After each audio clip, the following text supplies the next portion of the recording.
You mentioned a couple of things. Oh, this is, I'm sorry, tape number 3, an interview with Nina Kaleska, March 10th, 1996. Nina, you mentioned a couple things that I'd like to go back to. One was Commandant Tauber.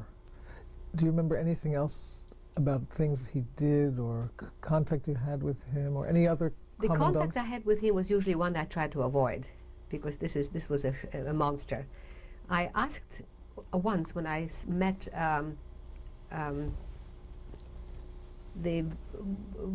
what is his name? The Nazi hunter, Wiesenthal? Wiesenthal, right. Whatever happened to him? And apparently he was caught and he was shot or something. But he was at that when I came to Auschwitz, he was the number one person in charge, and he was horribly cruel. And he would just this was his moment of glory, and he exercised it to the fullest. And there was another incident I remember. Because at first I carried heavy stones. They were building roads. We all did very heavy manual work, which was horrible because it was very cold and so on. Then because, and I don't know why, I was just chosen to be a Läuferin, which was a messenger, and it was this Irma Grace, who was the woman in charge of, I believe it was Lager B, a pretty horrendous person, very beautiful.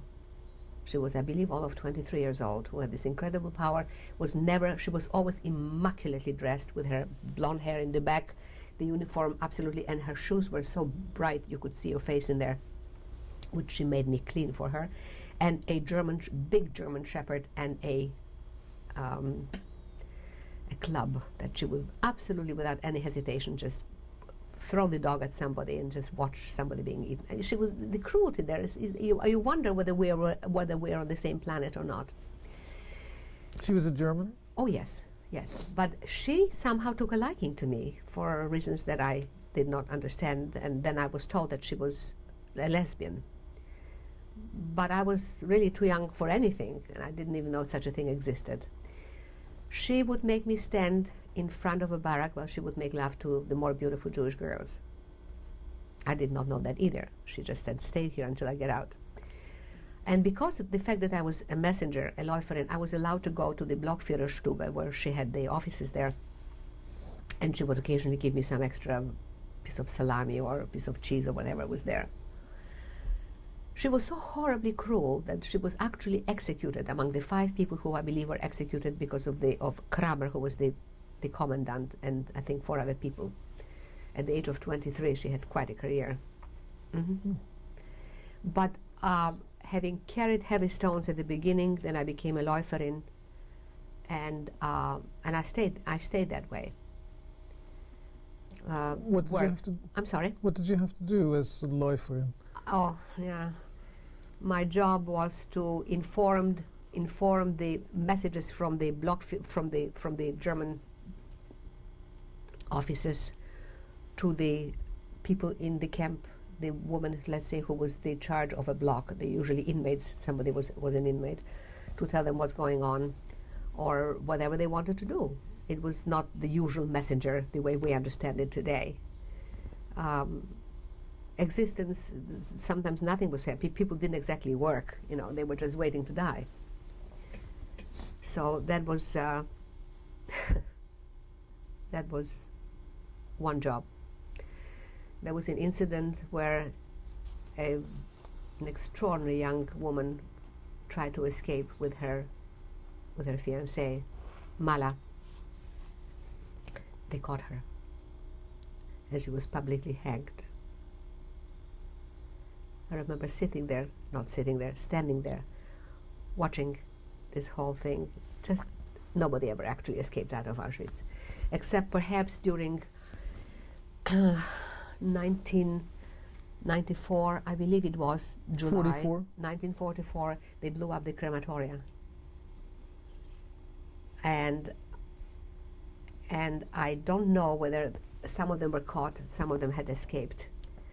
But at that point, what has been happening is the Russians were advancing on Poland, and I think things have slightly eased up.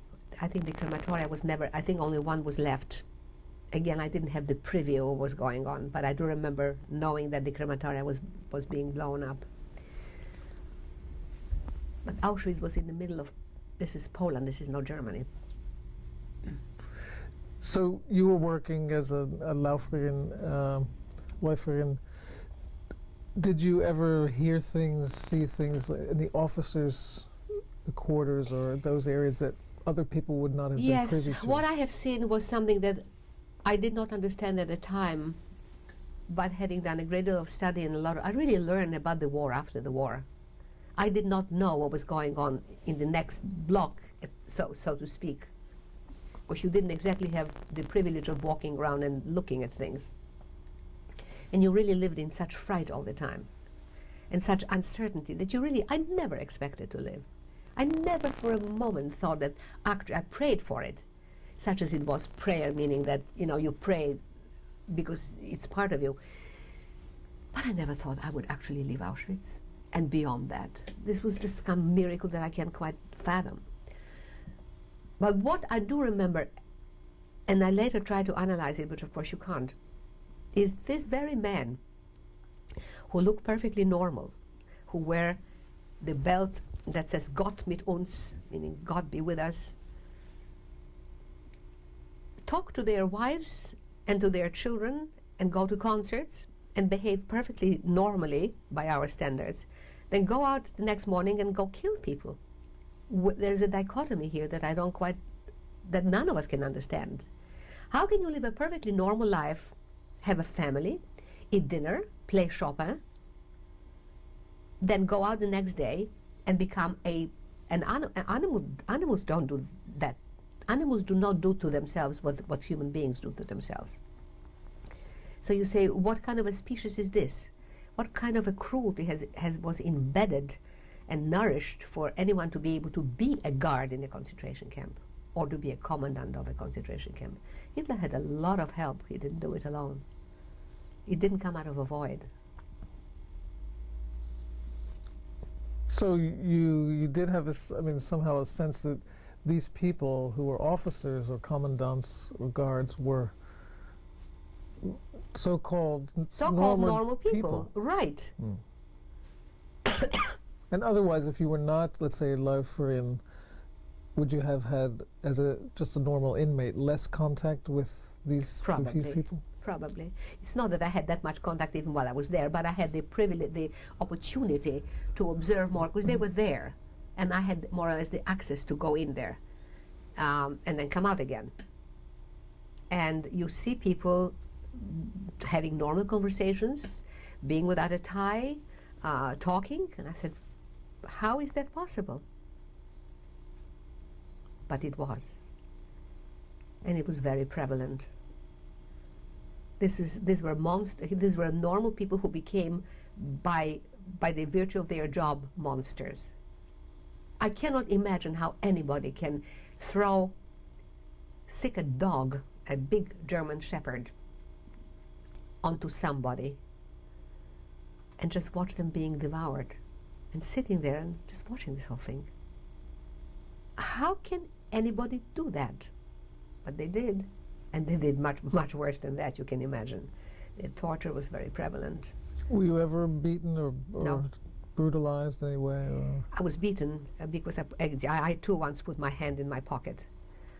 But no, for some reason I was spared that tragedy.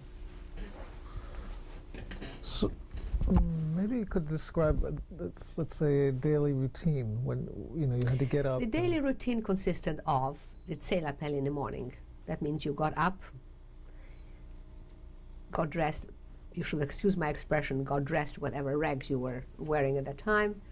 You went outside, you stood for as long as they decided that you're going to stand very quietly, and then you were being counted. I don't know why. Nobody could escape. Well, I guess they wanted to see how many people died, actually, because you walked outside and there were dead bodies right in front of the barrack, piled up one on top of the other. After a while, you don't even look at it. At first, you say, I can't look at it. But there it was. My sister was one of them, I'm sure, after she died. And then you had been given, quote-unquote, breakfast. consisting of bitter coffee, a slice of bread and some cheese if you were lucky, or whatever else happened to be available. And then you went to work. If you were outside of the compound, then you were carrying building materials or work in hospitals, or in my case I was a Läuferin, there were not that many. And that was it. You came back to the barracks, you were given what was passed by as dinner, and you slept with 5 other people in a bunk, and you heard the moans of wounded souls, and that was about the existence. It was pretty dismal. It was pretty horrible, actually. And it is difficult. I was dreaming about things like having a piece of bread and butter, having a hug from my parents. Will I ever be able to be old enough to understand how it is to kiss a man? The childhood girlish dreams. Will I to have a bath? Until this day, when I am luxuriating in a bubble bath, I relish that. I really do. I don't take anything for granted, even after all these years. I really appreciate many things that perhaps other people take for granted, but it's dangerous to do that. In any sense, whatever happens. Because you have been through hell, Dante's Inferno. When you look at Arbeit macht frei, in Dante's Inferno, he says, lasciate ogni speranza voi che entrate, in Latin or in Italian. Abandon hope, all ye who enter here, which is pretty much what that was all about. And another thing, there is a magnificent song by Matthäus Claudius, who wrote the word, and Franz Schubert wrote Das Tod und der Mädchen, Der Tod und das Mädchen, Death and the Maiden.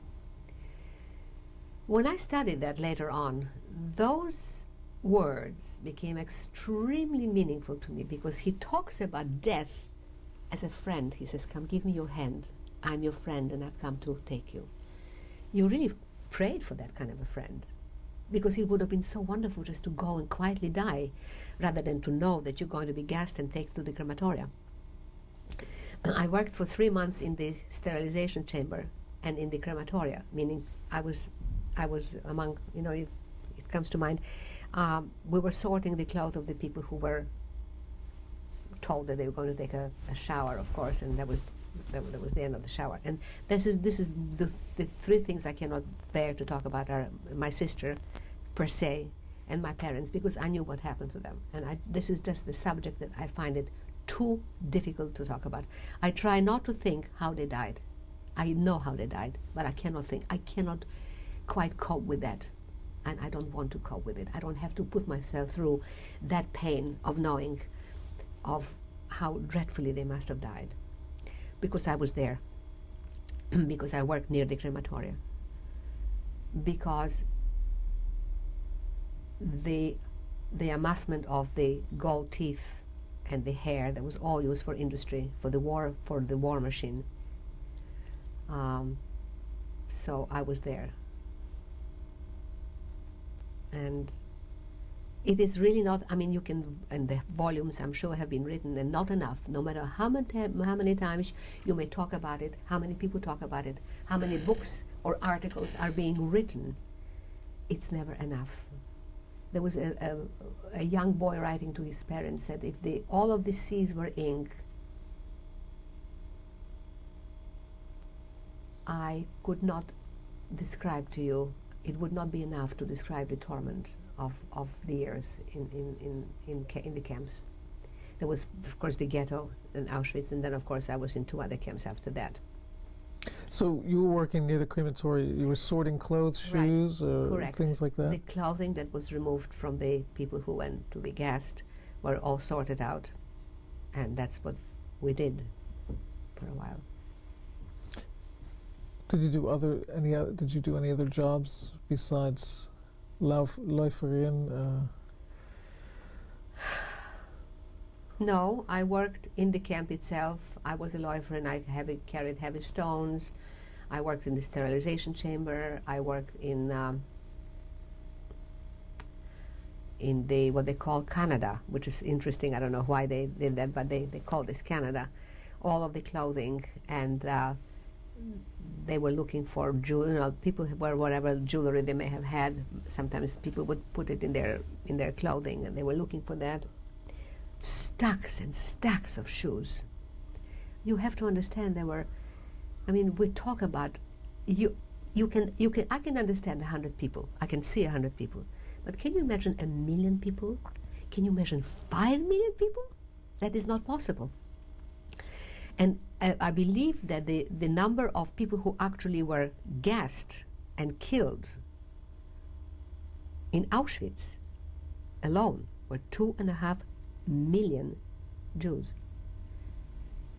How can you conceive such a thing? I can't. It becomes institutionalized. It becomes too big. But that's what happened. I don't think the Holocaust can be equated with any other tragedy. There are terrible tragedies throughout the world, then and now, but never for the purpose that the Holocaust was meant. This was done primarily for the pure, quote unquote, again I hate to use that word, exterminating the Jews. It was not because of political reasons, and they were stupid, because if they had left that part, Hitler was fighting 2 wars. If they had the brain that they killed, who knows what would have happened. It was not for political reasons. It was not for economic reasons, which what wars are usually fought for. It was purely a racial that he decided, this is it. Let's get rid of the Jews. Well, they did. And they were unfortunately painfully successful. But they died with it. The world will never be the same again. There is no parallel prior to this, and now we have a parallel. We have something to say, this is what happened. People may deny it all they want, but you can't get away from the truth. And I think what you guys are doing is terribly important, because without testimony of those of us who were there, people will say, well, it never happened. Oh, yes, it did. But I won't argue with those people. There was a discussion once, and I said that I won't give them the forum. You cannot argue like this. I've done quite a bit of writing when I was talking to people. How do you, it's a psychological death. It's the second death. And you don't argue with people as if to say the Second World War really didn't happen. It was the imagination of the Americans. They needed something to blow themselves up. You can't do that. You simply say, you're right, it didn't happen. Hitler was never existing either.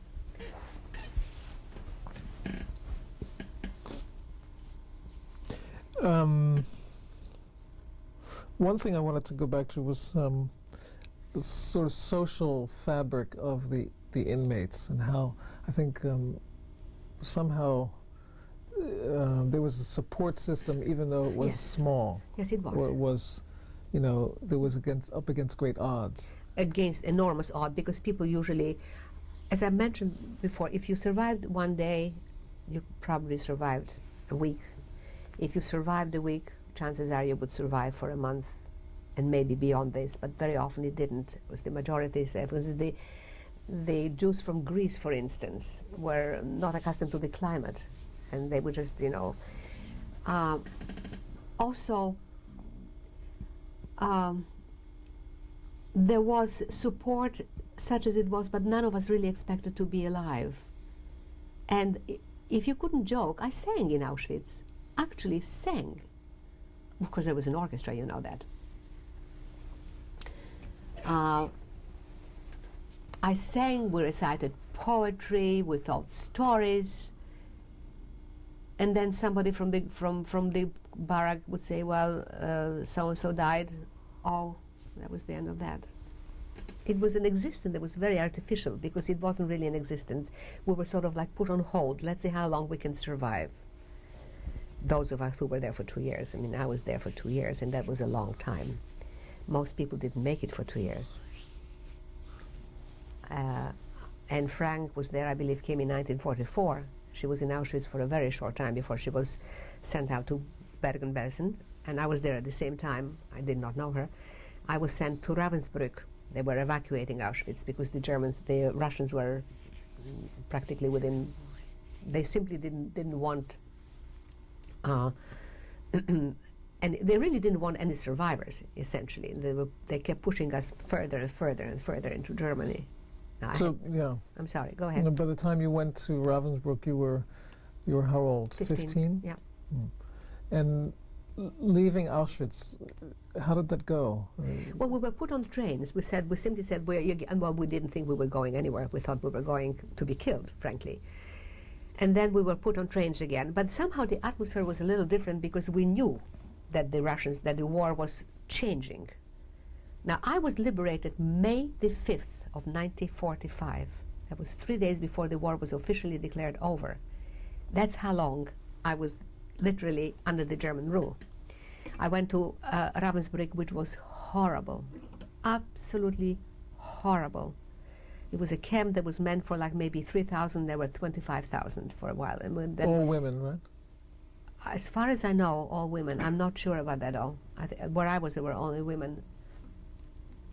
And from Ravensbrück, January we were there. At the end of January. 1944. 45. Oh, 45, sorry. In January, at the end of January or the beginning of February, I was in a transport that went to a place called Retzow am Rechlin, which was originally a German of war. It wasn't a German of war. It was a camp for the Germans who worked close by, where they manufactured the V1, the rockets,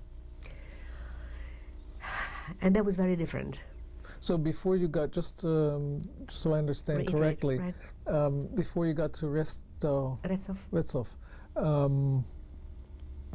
how long did you stay in Ravensbrück? About 4 weeks. About 4 weeks. And you were transported there in cattle cars or regular trains? Do you remember? No, I think it was on trucks. Because there were not that many people being transported there. To Ravensbrück? I am pretty sure that's what it was. That's an interesting question. Because you had said they put us on trains and we ended up in Ravensbrück. Oh, that was from Auschwitz. Right, that's what I mean. So that was a regular train? And you know what is interesting? We went through Berlin, and Berlin looked very, very, very low. Apparently they really did a job in Berlin. But you were in a regular train or a cattle car train? No, I don't know what a regular train was at that point. It was just, I don't think we had seats and windows exactly, no. And I don't know how long it took. I can't tell you that. I don't remember. I know it wasn't 3 days. I know that. I don't think so. And you arrived in Ravensbrück, and you said that was horrible. 4 weeks. Horrible because it was horribly overcrowded, and sickness was there, and the guards were horrible, and they knew they were something was happening. They kept Germany was really. I mean, Poland was liberated in 1944, and then in the Retzow am Rechlin again I was messenger. And there was a very interesting incident that happened. I was standing in front of the gate. It was really among the woods. And there was a young soldier, very young, who was in his, the guarding post. And he kept looking at me. At that point, my hair had grown back. There was still that blonde curl stuff. And I was wearing not one of those striped things, but something a little less threatening. And he kept looking at me, and he said to me in German, of course I spoke German fluently at that point, "Was machst du da?" Meaning, what are you doing here? I thought he was kidding me. And I said, you're not going to be sarcastic or rude to a German. I said, well, I told him what was happening, and he says, and then he came down, and he looked at me, looked around. He said, "Look, I'm sorry." Imagine saying sorry. "I'm sorry," he said. "I didn't know. I didn't think you were Jewish, and in fact, I'm from Luxembourg. They called us up, and because they needed young guards, and I had no idea what they did to the Jews." He was a medical student. He was 19 years old. And it evolved so that he fell in love with me and tried to help me escape. He says, let me tell you right now, they are not going to keep you alive. I know a German woman who doesn't live too far away from here. I'm going to talk to her to see whether she can get you and hide you until the war is over. It's not a question, because they will not let you live. He took me to the woods. He was also part of the commando that worked in the woods, which I eventually did. And the night before he was called away to go to the front, he asked me whether I would deliver his supper to the officers, which I did. And he gave me a photograph of him and a most gorgeous poem to say to me, no matter what happens, wenn alles bricht, bleib tapfer, no matter what happens, become strong. I will look for you and I will find you. On the evacuation from Retzow am Rechlin to God knows where, it was, a lot of people died, and there was just no end. I couldn't walk for months, by the way, after that. For years, actually. I asked one of the, that was already May, I asked one of the guards, and I said, by the way, he was very cute, everybody called him Booby. His name was actually Lucien, and I wrote that story. I don't know what his last name was. I would have liked to have maybe gotten in touch with his family. I don't know. I said to the guard, I said, by the way, what happened to that young guard? His name was Booby. Oh, he says, yeah, we got word a few days ago he was killed in action. And I really actually felt a pang. And I said, God, I feel terrible for a young, well, he wasn't really German, and he really was young, and he was also caught we were both young, both from different backgrounds, caught in a nightmare. So there was suffering all around. Hmm. So this is around February in 45 or later? May. Oh, that was already in May. 5th, 1945. And is there, how can you describe Retzow am Rechlin as a place? Retzow was different. There was no crematoria. It was just a work camp. We worked in the forests. So conditions were better? A little better, yes. And was food very scarce, or? Don't ask about food. Food was never good. Never good? No, of course not. But you did have... You survived. You had clothing and shoes, you know. Well, we had that more or less in Auschwitz too, but it depends what kind of clothing and what kind of shoes. You were covered, is what I think you can truthfully say. And the coat that I had was the coat of a Russian prisoner of war. You know, the climate there was it was freezing. It was truly freezing. It was very bad. Mud. It was just horrible. It was hell. It was absolute hell. And hell on earth, that's exactly what it was. There's no other description for it. And yes, it happened.